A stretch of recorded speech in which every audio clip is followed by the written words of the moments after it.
Hello guys, welcome back to another video. और आज हम पॉलिटिकल साइंस का चैप्टर 6, ठीक है, चैप्टर 5 पढ़ने वाले। ठीक है, ये लास्ट ईयर तक चैप्टर 6 होता था, लेकिन इस साल ये चैप्टर 5 है, जिसका नाम है United Nation and its organisation. ठीक है, इस साल इस चैप्टर में कुछ नए पार्ट्स ऐड किए गए हैं, या फिर मतलब हम कह सकते हैं कि कुछ नए टॉपिक्स। ठीक है, तो वो भी हम पढ़ेंगे। ठीक है, तो सबसे पहले हम स्टार्ट करते हैं चैप्टर। तो चलिए, सबसे पहला क्वेश्चन हो गया, या फिर सबसे पहला टॉपिक तो हमारा यही है कि यूनाइटेड नेशन है क्या। ठीक है, तो ये जो है ना, ये क्या है, ये एक इंटरनेशनल ऑर्गेनाइजेशन है। ठीक है, और इसका पर्पस क्या था, वो था कि help countries to cooperate for better living condition. ठीक है, कि मतलब जितनी भी कंट्रीज है ना, उनको हेल्प करना। ठीक है, किसके लिए, कोऑपरेट करने के लिए, और फॉर बेटर लिविंग कंडीशन। ठीक है, it is an international organisation. The UN was established on 24 October 1945। ठीक है, 24 अक्टूबर 1945 को हुआ था ये। इंडिया इसका मेंबर बना था 30 अक्टूबर को।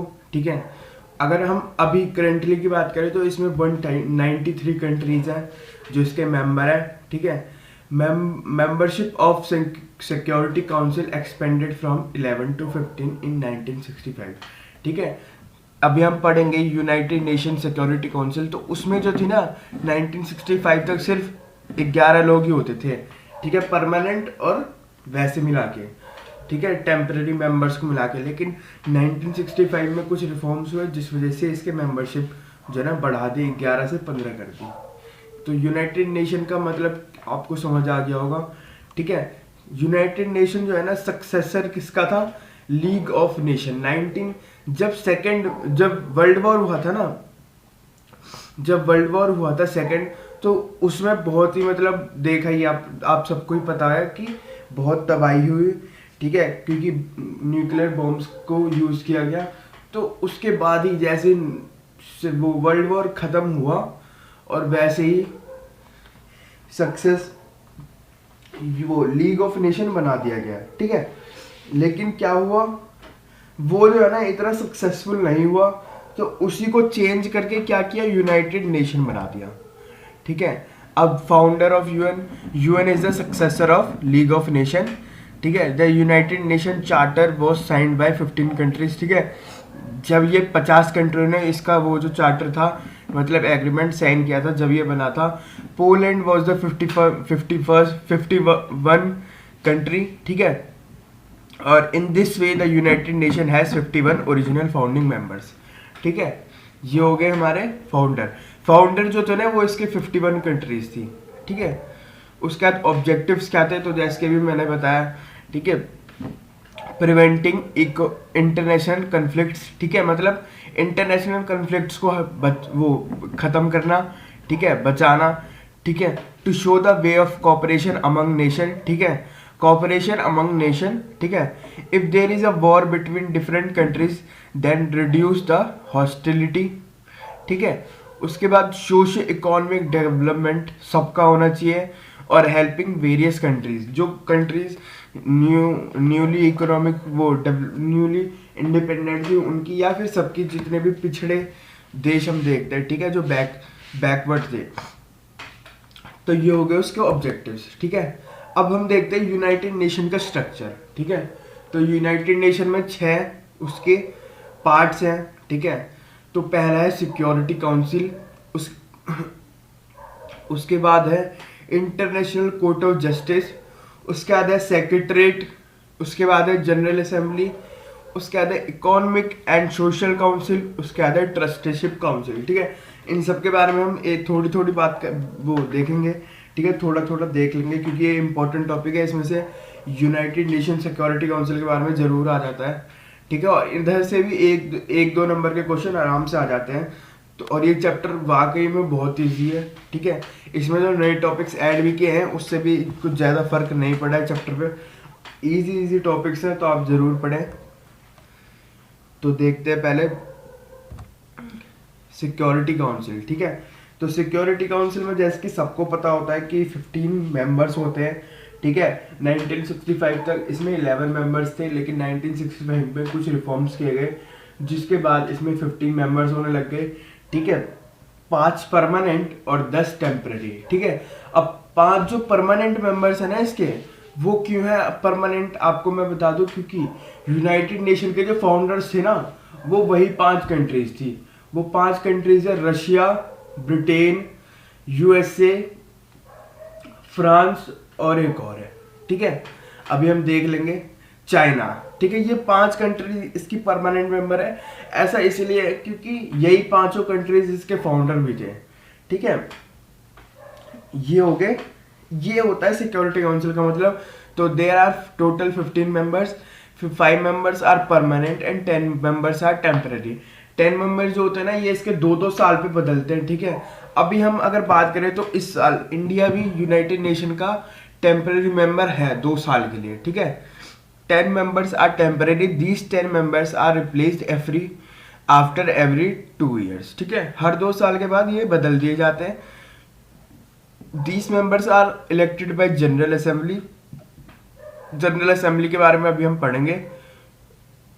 इसका काम क्या होता है, मेंटेनिंग पीस एंड सिक्योरिटी और right to declare mandatory decision, ठीक है। ये है हमारा सिक्योरिटी काउंसिल। अभी हम आगे चलते हैं, उसका जनरल असेंबली, ठीक है। तो इसमें जो होता है, क्या होता है, जितने भी कंट्रीज है ना 195, उन सबको रिप्रेजेंटेशन मिलती है जनरल असेंबली में, ठीक है। और सबकी जो वोटिंग पावर होती है ना, वो सेम होती है, ठीक है। ईच विद 1 वोट, ठीक है।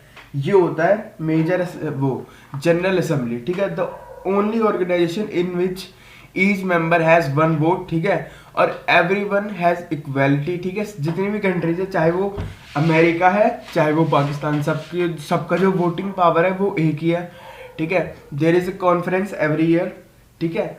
और the general assembly considered all the topics that come in the manifesto of UN, ठीक है। मतलब इसमें वो सारे टॉपिक्स कंसीडर किए जाते हैं जो कि यूएन के मैनिफेस्टो में आ जाते हैं, ठीक है। और ये एक तरीके से हम कह सकते हैं स्टेज ऑफ कंट्रोवर्सी, मतलब कि ये एक स्टेज है, ठीक है, जहाँ पे सब लोग मिलके बैठ के बात करते हैं। तो बात करते हैं तो कंट्रोवर्सी होगी, ठीक है। तो जनरल असेंबली ये है हमारा। उसके बाद है इंटरनेशनल कोर्ट ऑफ जस्टिस, ठीक है। इसमें जो है ना 15 जज इलेक्ट किए जाते हैं, ठीक है, for 9 years bye absolute majority, ठीक है। ये कहाँ पे, पहले हम देख लेते हैं कि लोकेटेड इन हैग्यू, नेदरलैंड, ठीक है। Until 1980 very little experiment has done, ठीक है। Since then developing countries starting using it और इंटरनेशनल डिस्प्यूट्स आर रिजॉल्व, ठीक है। यहाँ पे मतलब जितने भी आपके इंटरनेशनल डिस्प्यूट्स होते हैं ना, वो यहीं पे रिजॉल्व किए जाते हैं, ठीक है। अगर आपका इंटरनल मैटर है तब तो बात अलग है, लेकिन अगर इंटरनेशनल डिस्प्यूट है, चाहे वो बॉर्डर डिस्प्यूट ही क्यों ना हो, तो उसको यहाँ पे सॉल्व किया जाता है। यहीं पे बार बार आपने देखा होगा कि इस साल पाकिस्तान जाने की कोशिश कर रहा था, जब से वो आर्टिकल 370 रिवोक किया गया है, जब से बार बार पाकिस्तान यहीं जाने की कोशिश करता है। लेकिन क्योंकि ये इंडिया के इंटरनल मैटर है, इसलिए कोई भी सपोर्ट नहीं करता उसे, ठीक है। और यहाँ पे 15 जजेस होते हैं जो कि 9 साल के लिए इलेक्ट होते हैं।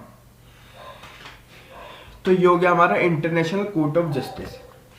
उसके बाद सेक्रेटरीट, ठीक है। तो इसमें क्या करते हैं, इसमें एजेंडा सेट करते हैं, ठीक है, कि मतलब अब जो अगली यूएन मीटिंग होगी तो उसका क्या एजेंडा होगा, ठीक है, ये होता है। और यही होता है, ठीक है, बस। तो secretariat international staff for the work of other leading organisation, ठीक है। मतलब जितनी भी यहाँ पे ये यूएन की ऑर्गेनाइजेशन है ना लीडिंग, ठीक है।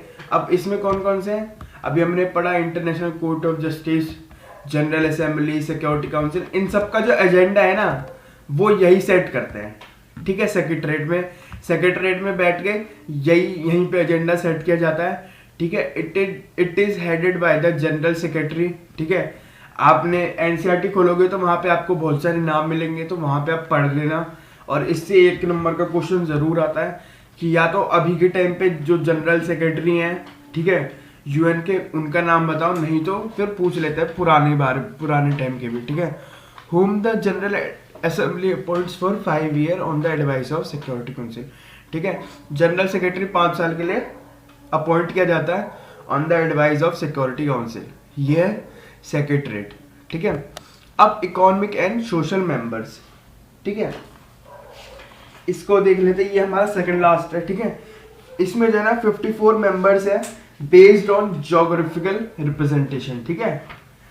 ये है, इसमें टोटल कितने 54 members. The general assembly elects member country for 3 years, ठीक है। अगर एक कंट्री आती है यहाँ पे तो 3 साल के लिए आती है, और जितने भी ये कंट्रीज अलॉट कहाँ से किए जाते हैं, मतलब ऑन द बेसिस, किस बेसिस पे किए जाते हैं, तो किए जाते हैं जियोग्राफिकल रिप्रेजेंटेशन, है ना। जैसे कि साउथ एशिया है हमारा, तो यहाँ से एक कंट्री है, ठीक है। Thus the election of a member, ठीक है, ऐसे रिप्रेजेंट किए जाते हैं, उसके बाद इलेक्शन होता है उस मेंबर का, ठीक है। उसके बाद है ट्रस्टीशिप काउंसिल, ठीक है। ये सस्पेंड मतलब बंद कर दिया है ऐसे 1 नवंबर 1994 को, ठीक है, 1 November 1994 with the independence of, एक second sorry, its purpose was to return the property of the defeated countries during the second world war, ठीक है। मतलब सेकेंड वर्ल्ड वॉर जो हुआ, ठीक है, उसमें सब अब जैसे कि अमेरिका लीड कर रही थी, ठीक है, अमेरिका की जो पावर थी, ठीक है, तो उन्होंने सारी जितने भी अपने नीचे की कंट्री से उनकी बहुत सारी प्रॉपर्टीज भी ली, ठीक है, हथियार चुराए, पैसे चुराए, ठीक है। तो इसका काम क्या था कि वो सब चीजें जो चुरा ली गई, ठीक है, लड़ाई में या फिर छीन ली गई, उन सबको वापस करना, ठीक है। Trying to improve the economy of these countries, ठीक है, ये है। और एक 11 countries were kept in it, it was abolished after 1994, ठीक है। ये बंद कब हो गया था? 1994 के बाद। तो इस चैप्टर में पार्ट 1 की वीडियो थी ये, ठीक है। इसमें हमने पढ़ा यूएन के बारे में, यूएन के पर्पस के बारे में, यूनाइटेड नेशन के जो 6 या फिर यूनाइटेड नेशन के स्ट्रक्चर्स के बारे में, ठीक है। तो अब अगली वीडियो आएगी जिसमें नए टॉपिक्स जो इस साल डाले गए हैं उसकी वीडियो है। तो let's end this video. Thanks for watching the video. Please don't forget to like, share and subscribe the channel. Thank you.